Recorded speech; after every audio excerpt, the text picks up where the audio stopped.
25. Aussi longtemps qu'une vision sera inadéquate, toute prétention à la vérité consistera en un pari.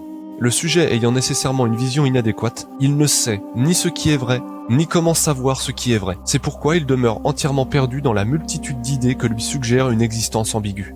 Mais comme il doit nécessairement faire, et comme, en outre, il doit nécessairement passer par une vision inadéquate avant que d'avoir une vision adéquate, toutes ses prétentions à la vérité consistera non pas en une certitude, mais en un pari, une croyance, une intime conviction que ce qu'il pense est vrai.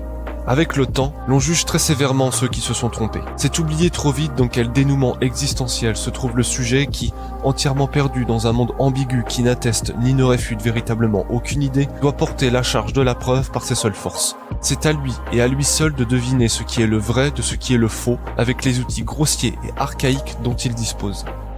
Mais comme précisément, il ne peut pas déjà savoir ce qu'il ignore encore, il doit faire des choix, il doit passer par une série d'expérimentations d'hypothèses diverses afin de statuer de la vérité de chacune. Cela prend énormément de temps et le plonge dans une infinité d'erreurs, souvent dramatiques, mais l'imperfection de son idée l'oblige à en passer par là. Nous comprenons dans quelle détresse se trouvent les individus qui s'avèrent avoir raison mais qui, en leur temps, ne pouvaient rien savoir et qui, même face à une foule qui les démentait, devaient lutter constamment entre deux facettes de ce que leur raison leur dictait.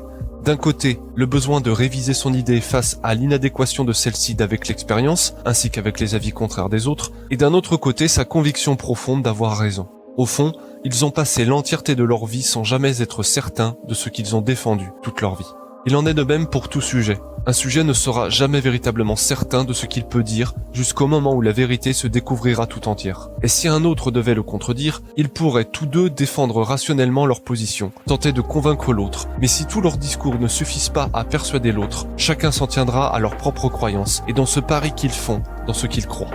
Au fond, nul ne peut savoir qui de l'un ou de l'autre a raison. On ne le pourra que lorsque l'on connaîtra la vérité. Et ce qui fait un génie d'un individu est, en principe, la même chose que ce qui en fait un fou. Ce n'est que lorsque l'on connaît la vérité que l'on peut savoir qui des deux était le génie du fou.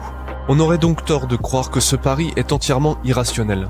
Sans lui, il ne peut y avoir de progrès dans la connaissance. Et dans ce vaste désert qu'est l'existence, la seule boussole que peut avoir un sujet pour conduire sa raison est celle de sa foi, de ce pari qu'il fait dans ce qu'il croit.